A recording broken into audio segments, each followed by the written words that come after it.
they really act and treat other people.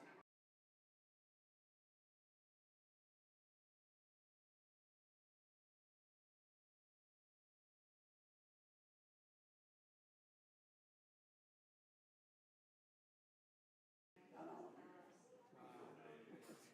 How were they funded? Do they have some Oh, great yeah. benefactors? Oh, absolutely. Absolutely. There's some, well, I forget what they call them on Broadway, but angels. They have a lot of Okay. angels. Okay, makes sense.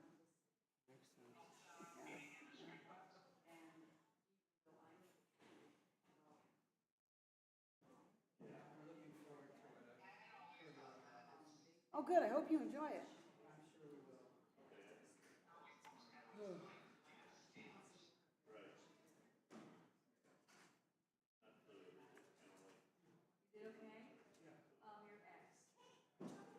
Oh, I left that out there. Not thinking.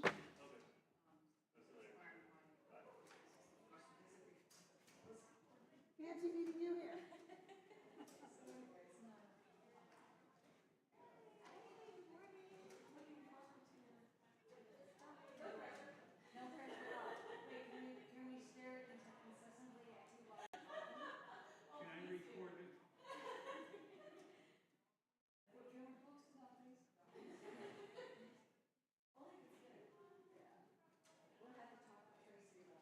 Okay, well, we should go over one hymn for today that is unfamiliar. There's an insert in your order of service. The tune is familiar, but the words are different, so it shouldn't take very much to put it together.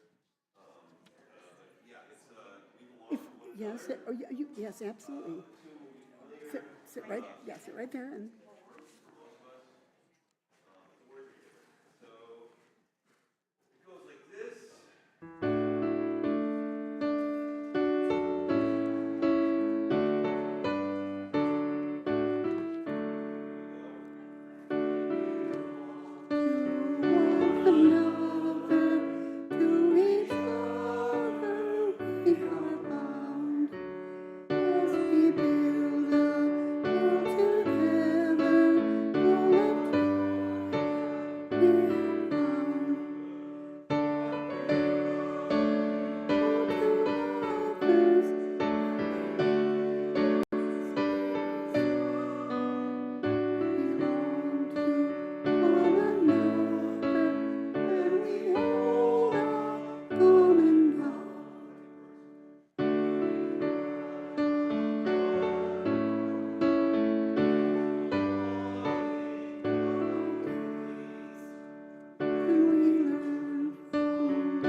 So yeah, the words are just different. The tune is the same.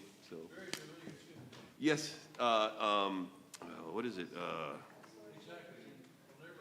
Yeah. It is. Gosh, I know it. I know what it is, but I just can't think of the name of a tune. No, "Come Thou Fount of Every Blessing." Yes, yes.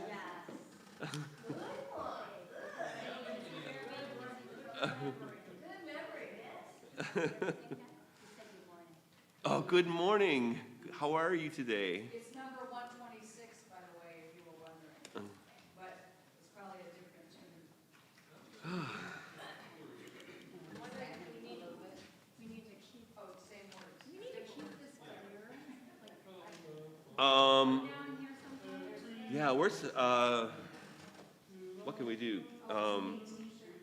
It should be clear, in case there's an emergency. Maybe, yeah, have it towards the center of the, yeah, and this is, I don't know, this got moved. So I'm hesitant to want to touch it myself. I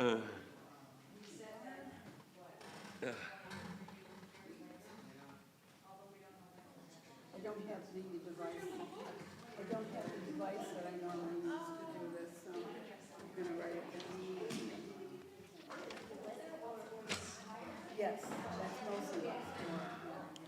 It's nice to see counting from here, but it's also great to notice when.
Good morning. Morning. Oh, I thought there was a lapse. There was a lapse there.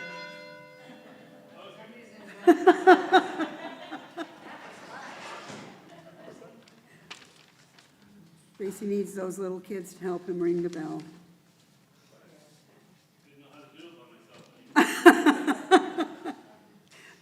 Good morning. And welcome to the First Unitarian Church of Hobart, where we strive to put love at the center of how we show up in the world. I'm Sandy Waters, your worship associate this morning. I welcome you, all old friends and new, young and old. You are an essential part of our celebration today. Whether today is your first or your 1,000th Sunday in our midst, We are stronger because you are with us. We are one people of many beliefs, many origins, sexualities, and genders. We are all growing, all learning, all loved. Just as you are welcome here. Our minister, Kathy Harrington, is on vacation. Our speaker today is our fellow congregant, Keri DeBusk, who will be doing the second in a 5-part series of lay-led services based on a reading of the book, After the Good News, Progressive Faith Beyond Optimism. Since not everyone can attend in person, we are streaming this worship online, and we extend a special welcome to all who are joining us virtually. Another way that we walk together is by joining together for fun and fellowship. In the interest of time, if you have an announcement to share, please send it in an email to Ashley in the office by Wednesday afternoon. And look for our weekly Spark for more announcements. If you don't receive the Spark but wish to do so, please fill out a visitor form in the parish hall. Now, please take a moment to greet your visitors. Your neighbors. Really, really, really greet your neighbors. Good morning.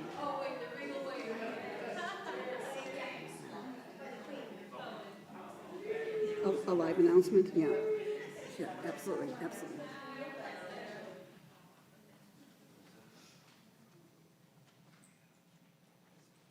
Okay, now if you haven't done so yet, and I haven't, please turn off or silence your devices. And as you do so, allow yourself to enter into sacred time and take a deep breath.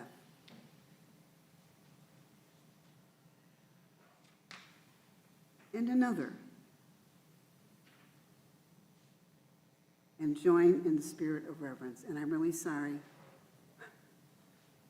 I missed a few things.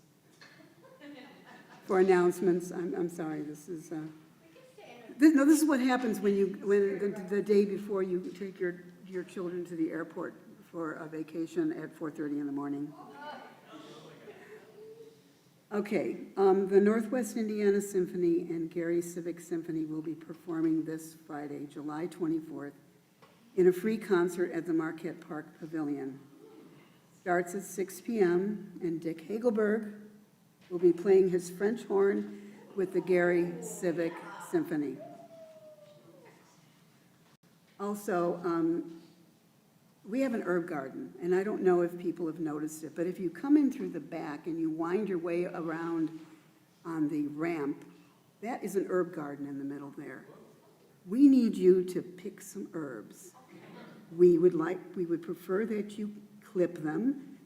Roz will provide some, and it needs to be weeded, but Roz will provide some scissors for anyone today who would like to take some clippings. We have several herbs. They're all wonderful, and they desperately need to be trimmed. So, I'm sorry? Do we have any paper bags? We have paper bags, so please, please, raid the herb garden. And then you wanted to make an announcement? You're welcome. Good morning. I neglected to make the Sunday version of the Spark to put in the order of service today. Please do check your email. There's a couple. The Spark is worth looking at. Look for it in your email. It's got good stuff in it. There's the one I wanted to be sure that everybody knows about, because the first one of these is coming up in a couple of weeks. And this, again, is in the Spark. You can look. The church's new Growth and Sustainability Task Force has been asked by the board to help us look ahead and explore how we can nurture our growth in 4 areas: spiritual, membership engagement, financially, and in community outreach, so that our church can continue to survive and grow and meet our vision of being the heart of Unitarian Universalism in Northwest Indiana. So, just as you were invited a couple of months ago to be part of a covenanting conversation, we now invite you to please be part of a growth and sustainability conversation. We want to talk with groups of you about our mission and vision for the future, your ideas, the things that mean a lot to you about this church, things that you appreciate, things you think are missing, all of the things that will go together in helping us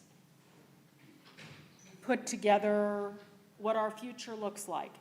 There will be 3 of these: Thursday, July 30th, Sunday, August 9th, and Saturday, August 22nd. We will have sign-up sheets. Food will be provided at all of them. So please do think about this, look at your Spark. We'll be announcing it and making you aware of it so often you'll probably be tired of it by the end. But it's very important, so please do that. Thank you.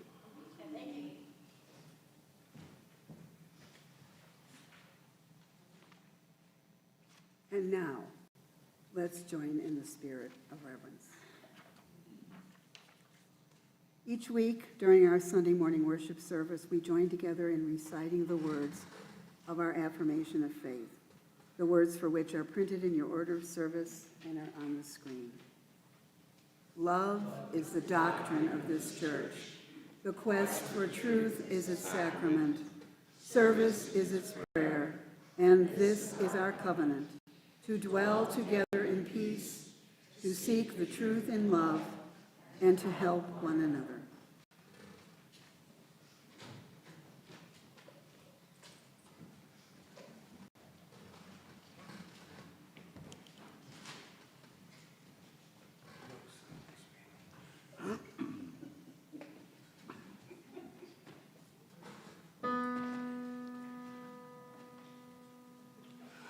Love is little, love is slow, love will make my spirit grow.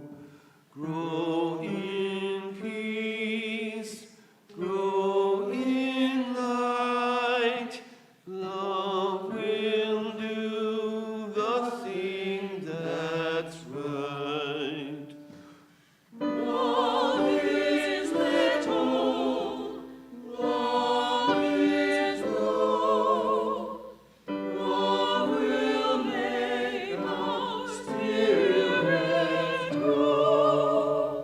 Grow in peace, grow in light, love will do the thing that's right.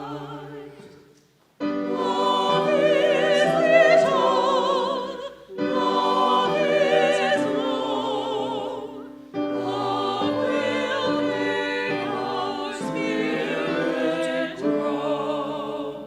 Grow in peace, grow in light, love will do the thing that's right. Grow in peace, grow in light, love will do the thing that's right. The waves of the ocean imitate the rolls of the heavenly music that rolls in heaven.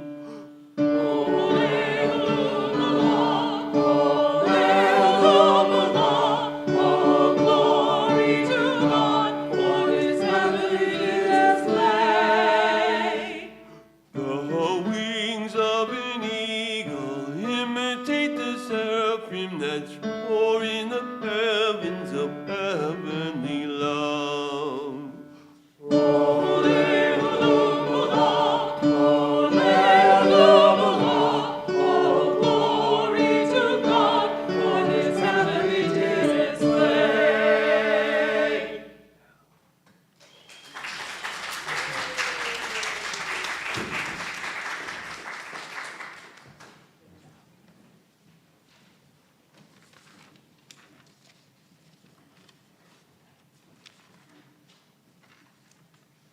The flaming chalice is a symbol of Unitarian Universalism.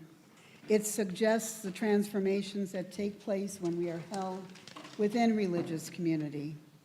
When we light the chalice in worship, we illuminate a world that we feel called upon to serve with love and a sense of justice. Please join in lighting our chalice by reading together the words on the screen and in your order of service. We gather this hour as people of faith with joys and sorrows, gifts and needs. We light this beacon of hope, sign of our quest for truth and celebration, life we share together. Now, please rise in body or spirit to join in singing the doxology, the words for which are in your order of service and on the screen.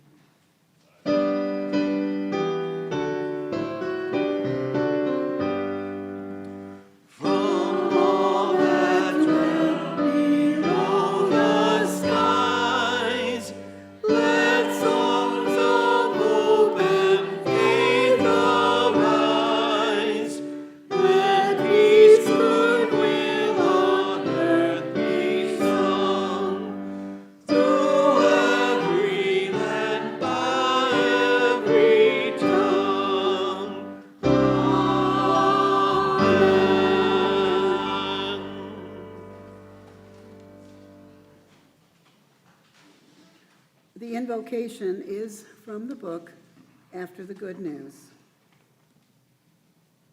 We, whose journeys are always beginning, we, whose mission always awaits us, we, whose visions are bent on living, we gather together here. We gather as a community drawn out of common need. We gather together with questions, the kinds of questions that have no easy answers. We gather with the hope that pulses on through untold suffering. We gather with tenderness for one another that can only be known from knowing human blessing and human failures. Our grief is holy ground, and so we gather on this holy ground, thirsting and hungry for meaning, drawn to the source of all weeping, all devotion, and all grace. In this quiet time, may we who are hungry and sorrowful find nourishment and rest. And now please rise in body or spirit and join in singing hymn number 346 in the gray hymnal, Come Sing a Song with Me.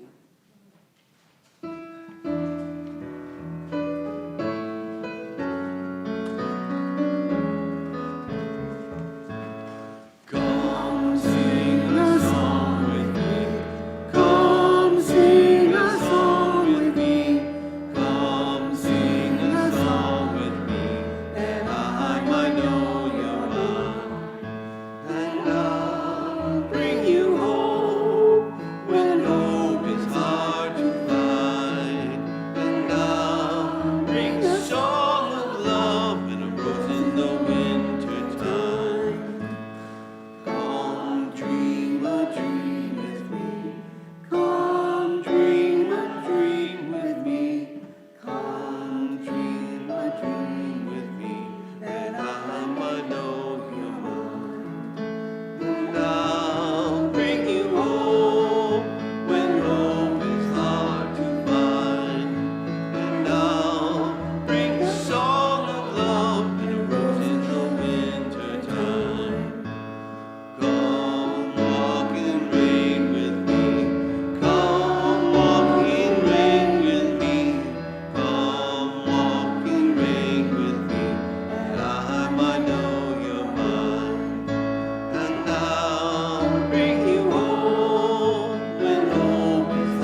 Each week, we share a portion of our Sunday offering with a social justice cause outside our church walls in a program called Loose Change for Social Change.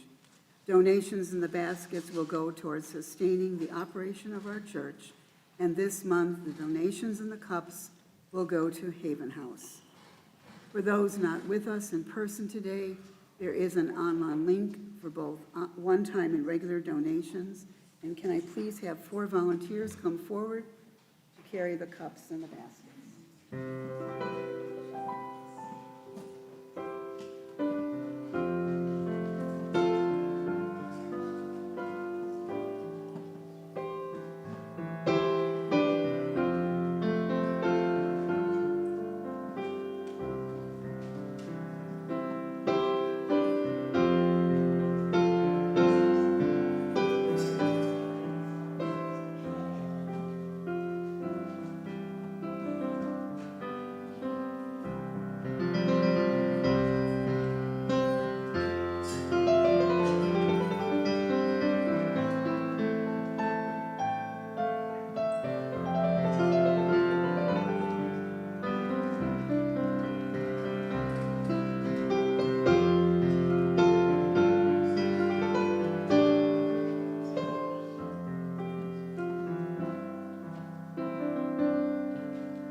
For your prayers, your presence, your service, and your gifts, we are truly grateful. In the center of our service and in the center of our lives, let us pause to honor the silences of the world. Let us open our hearts to the place of quiet, the silent prayer for the healing of pain, and the soft, gentle coming of love. Let us pause for a moment of silence.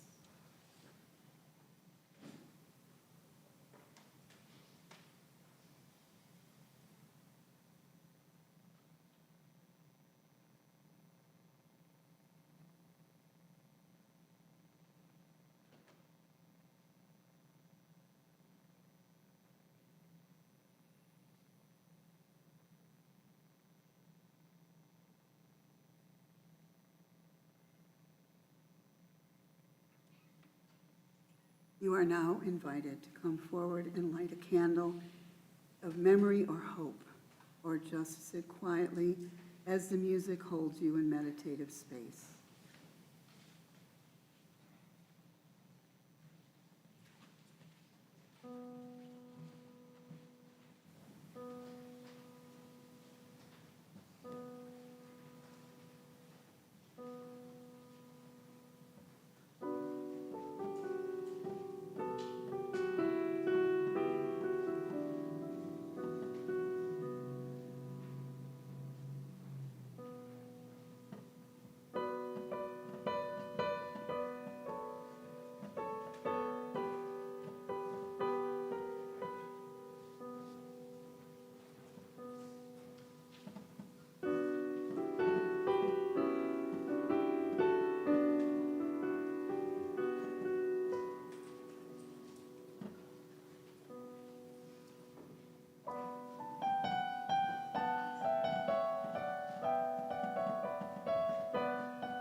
Thank you, Roz, and thank you, Carla. The breath of nature is upon us, the spirit of life is within us, and the community of love is all around us. So be it. Amen. Joys and sorrows are a time to share personal joys that you are celebrating so that we can celebrate with you as a community. It's also a time to share personal sorrows that weigh on our hearts so that we can support one another in our times of sorrow or grief. Please keep in mind that this part of the service excludes our online members, friends, and visitors. Roz will come around the room with the microphone, and we ask that you share your name, please.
for those with sorrows that were too tender to be expressed, know that we keep you in our hearts.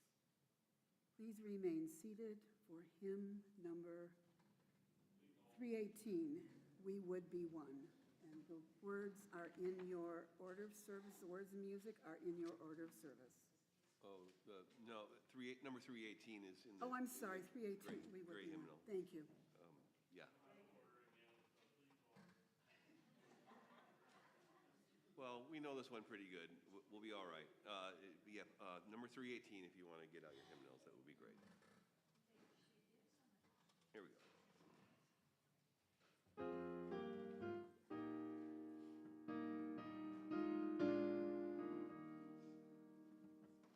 We would be one as now we join in singing a hymn of love to pledge ourselves anew to that high cause of greater understanding of who we are and what in us is true.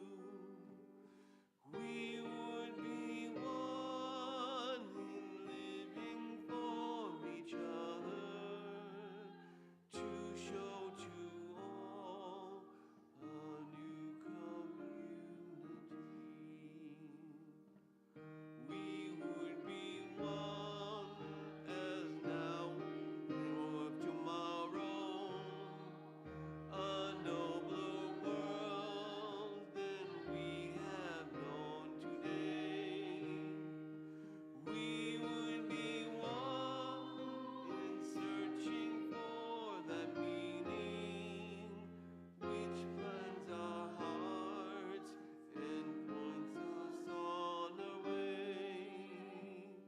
As one we pledge ourselves to greater service, with love and justice strive to make us free.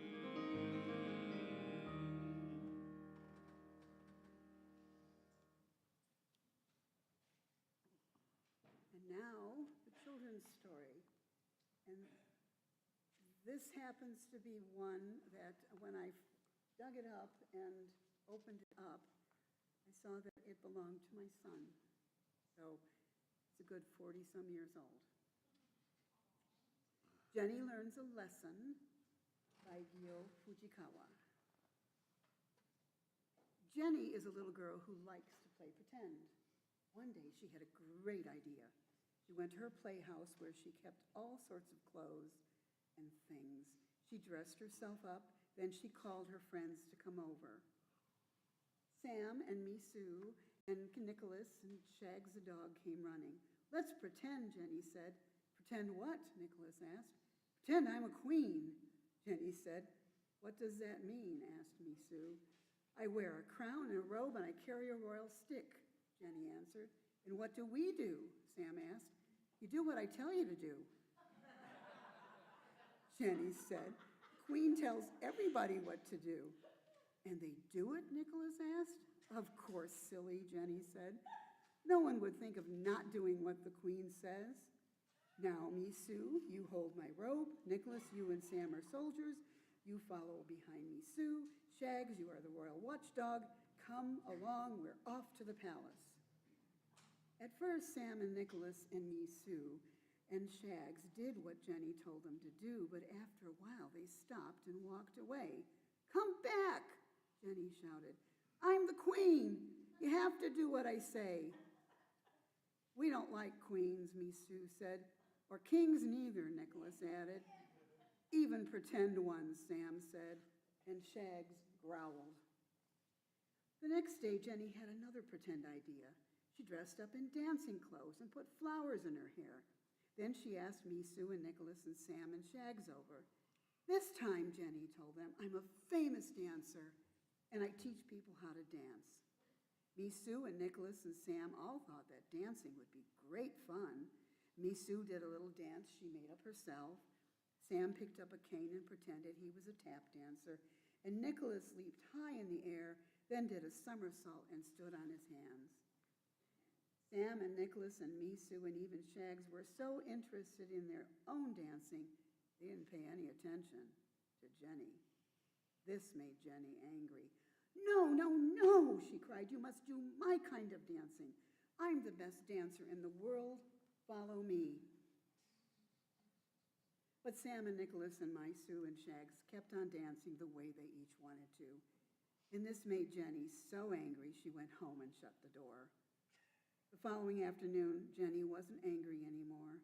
When she got together with Sam and Nicholas and Misu and Shags, she said, "Today we are going to have a wonderful time. We'll play pirate. I have pirate clothes for all of you, and I'll be Captain Jenny." When everybody was dressed up, Jenny said, "Now come along, we're on our way to find buried treasure. You, Sam, carry my boat to the pond, and Nicholas, bring along my pirate flag. Me, Sue, say yo ho, and Shags look fierce and bark." After they reached the pond, Jenny got in the boat and ordered her friends to push it out into the water. Sam and Nicholas and Sue and Shags waited on shore while Jenny floated to the middle of the pond. Suddenly Jenny shouted, "Help, help, rescue me." "Rescue yourself," Nicholas said. "You know what to do about everything," Sam said. "We're staying right here," Sue said. "You can't treat your pirate captain this way," Jenny yelled. "Let's go home," Sue said. "It's no fun paying pirates." "Suits me," Sam said. "Me too," Nicholas said. And Shags growled. They all went away, leaving Jenny yelling. After a while, Jenny gave up and she waded ashore. "I must thinking of something we can play together," she said to herself. The next day, Jenny had another idea. She asked Sam and Nicholas and Sue and Shags over to the playhouse. When they arrived, she was all dressed up in her very best finery. "I'm a Grand Duchess," she told them, "and I'm inviting you to tea." "What's a duchess?" Sam asked. "A great lady," Jenny said. "It's an honor to have tea with me." "Is it?" Nicholas asked. "Yes, and how charmed I am to have you visit me," Jennifer answered very grandly. "But first, before we have tea, you must go and wash your hands and faces." Sam and Nicholas and Sue and Shags were tired of being told what to do, so they left the Grand Duchess to have tea all by herself. When the friends had gone a short distance, they sat down and began talking. "Jenny's too bossy. Jenny wants everybody to do what she says. Jenny thinks she's so smart," and Shags growled. Sam and Nicholas and Sue and Shags stayed away from Jenny for several days. As for Jenny, she missed her friends. She wasn't happy. She began to think about why they didn't have fun anymore. She thought about it day and night. And then one morning, Jenny woke up and she had a marvelous idea. It was the best idea ever. She ran as fast as she could and found her friends. "I'm sorry I was so bossy," Jenny said. "I'm sorry I tried to make everybody do what I said. I wasn't nice at all. Please forgive me." "Of course we forgive you," Sue said. "We sure do, Sam." "That goes for me too," Nicholas said. Shags jumped up and down and wagged his tail. The friends were all happy to be together again. "Let's all go to the playhouse and really have a good time," Jenny said. And they did. Sam and Nicholas and Sue and Shags and Jenny dressed up in all sorts of things and pretended to be whatever they wanted to be. They had a wonderful day. After a while, Sam said, "I'm tired." "I'm sleepy," Sue yawned. "My eyes are closing," Jenny said softly. "Mine too," Nicholas whispered. Shags didn't say anything. He was already fast asleep.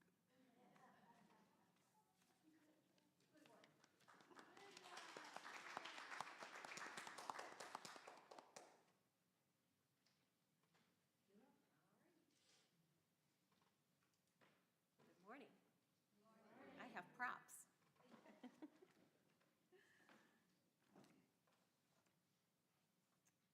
Many of our greatest thinkers express the notion that it's better to be kind than to be right. One of my favorite authors and speakers is Wayne Dyer, and he says, attachment to being right creates suffering. When you have a choice to be right or to be kind, choose kind and watch your suffering disappear. I don't know if he credits the Buddha for that sentiment, but it goes back a little further than Wayne Dyer. So the Buddha said, sometimes it is better to be kind than to be right. We do not need an intelligent mind that speaks, but a patient heart that listens. You will not be punished for your anger. You will be punished by your anger.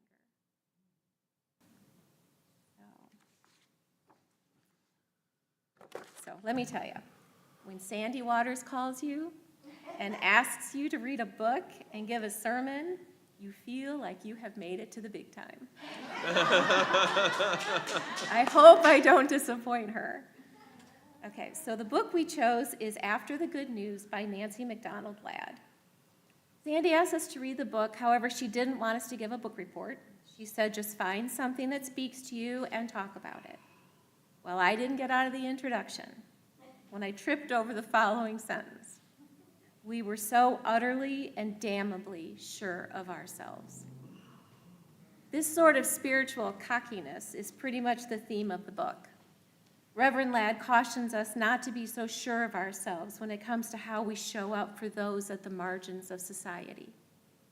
She writes, religious progressives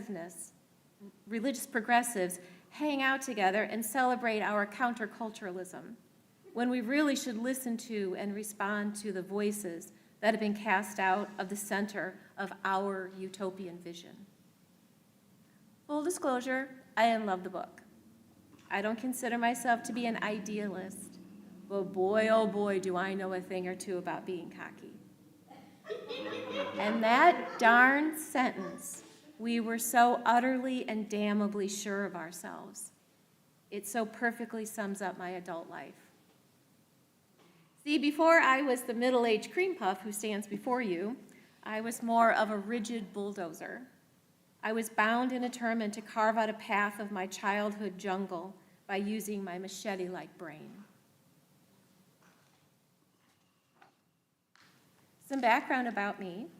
I was affectionately referred to as the little accident by our families, and I was raised by two highly emotional teenagers who had to get married. Our lives were chaos. We moved around a lot. The ground beneath my feet always felt like it was shaking. I must have been about 5 years old when I told my mother that she lost an argument as soon as she yells or throws something. I believe she could win if she stayed calm and rational. How would she ever be taken seriously if she was always crying?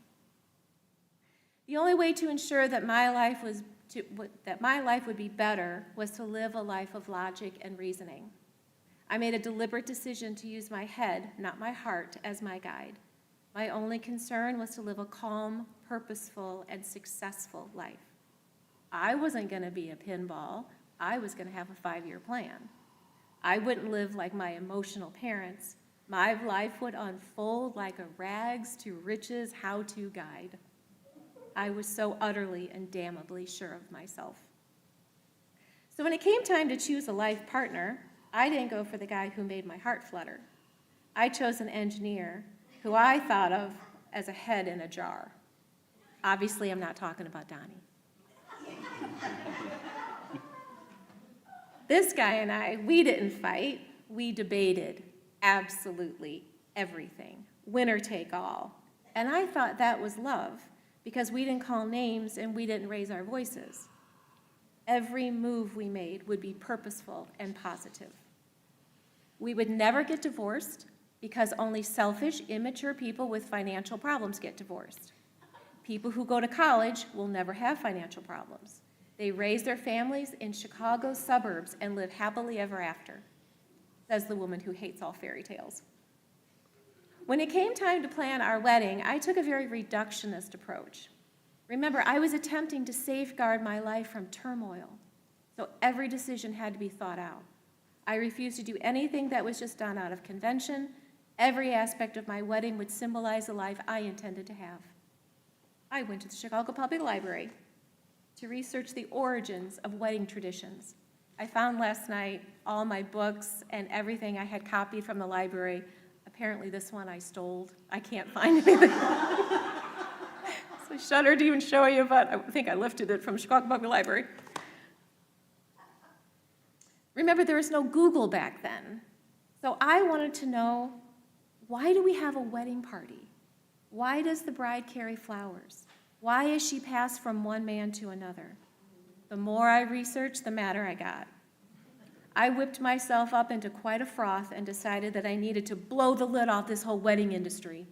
Should I write a book, an article in Ms. Magazine? How should I educate brides like me?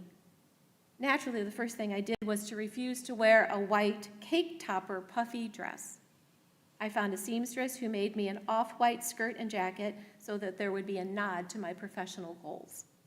No wedding bouquet because flowers symbolize fertility. Side note, we had fertility issues, so I should have carried the damn flowers.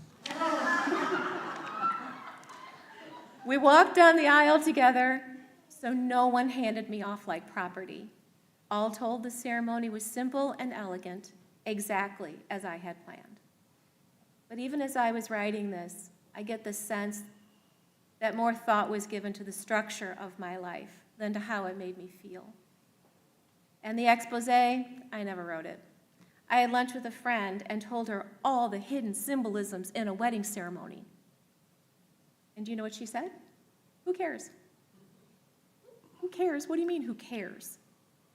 She then told me about her wedding. No, she didn't know why she carried a bouquet, and she didn't care. But every time she smells lilies, she can picture the temple and the one of the most joyous days of her life. I'll never know what it feels like to experience that smell of a wedding bouquet before taking the first step towards a new life. Spoiler alert, the marriage didn't last.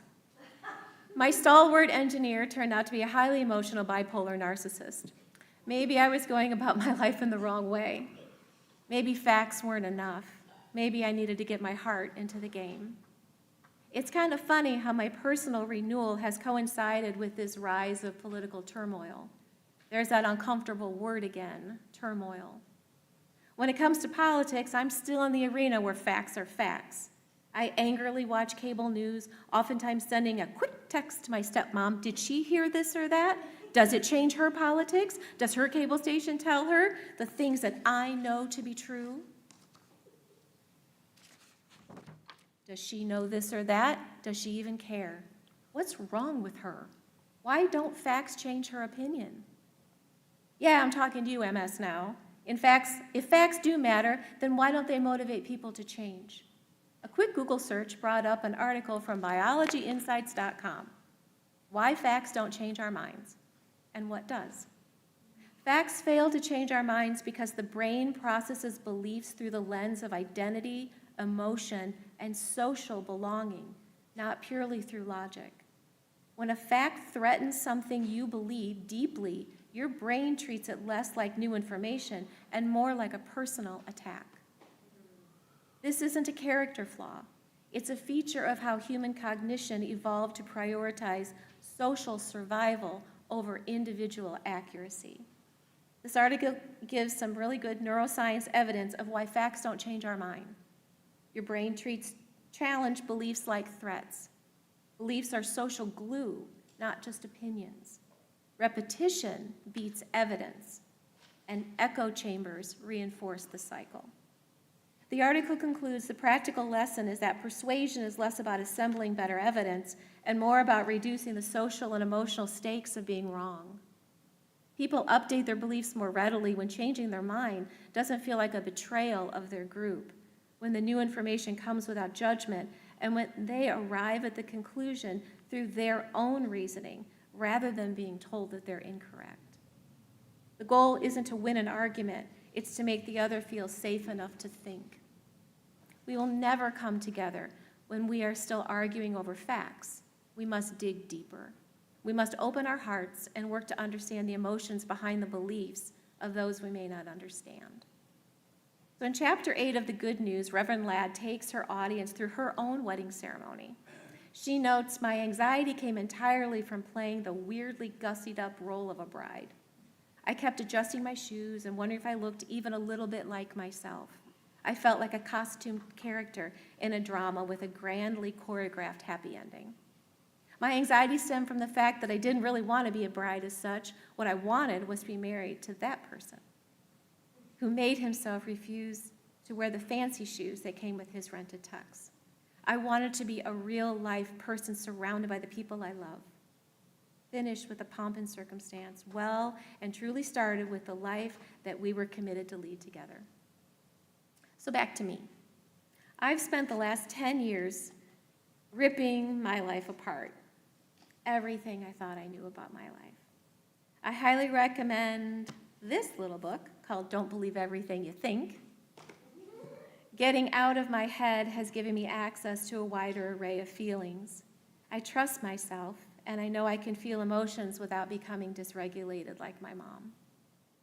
Allowing myself to feel all the feelings opened me up to living a fuller, messier, but more authentic life. I hope I can remember to give those around me the space to come to their own conclusions in their own time. Reverend Ladd concludes her book with this final sentiment. Hope does not require ease. It does not require naivete. It is real, tangible, and enduring, even after the good news has all been declared, even when authentic stories of our lives do not have fairy tale happy beginnings, middles, or ends. Thank you.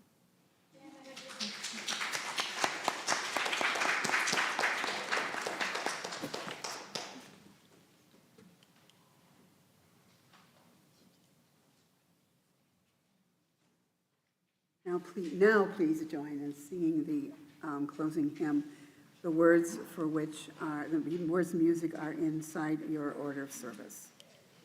And I believe the words will be up on the screen.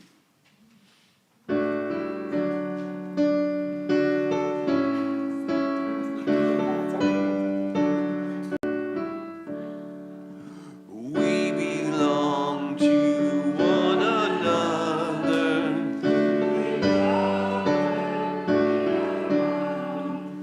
As we build a world together, full of joy that we have found. What we are, we owe to others. Lead us, we respond. We belong to one another, and we hold a common ground. We rely on one another at the dawning of our days. Learn from those around us how to live in loving ways. As we grow, we need each other. As we give, we can share. As our lives come to their ending, how we need each other's care. We give thanks for one another, for each heart and day. When we grateful for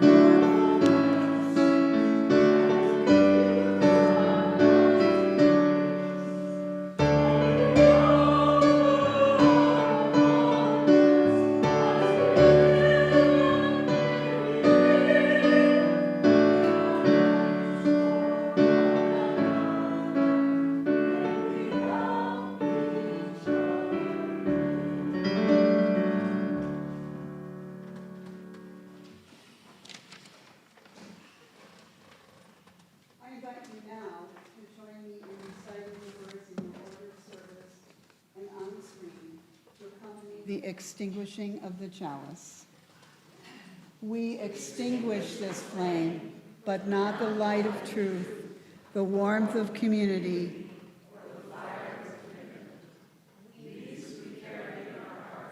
Until we are together again.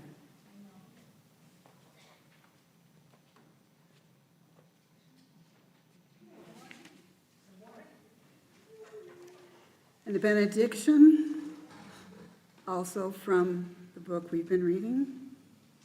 And now, though sorrow and pain abide, let us gather what strength we have, what confidence and valor and faith. And in this telling, as in this weeping, we are not alone, but connected in mystery and wonder through the veil of our own pain, to ourselves, to each other, and to all that remains holy. Even in times such as these, may it be so, and amen.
Now, please join us in this parish hall here for some goodies and great conversation. Jeremy, who is that? Mozart, of course. Oh, that's beautiful. Thank you. Beautiful. Dad's trying to clap.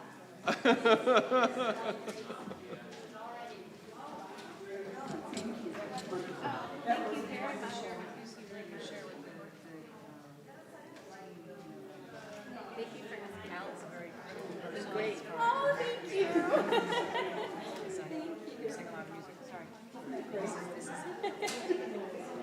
Configuration, not on the floor, because he could hear the Oh, okay. it made all the difference inside. That's nice. Thank you. Hey, Larry. Good to see you again.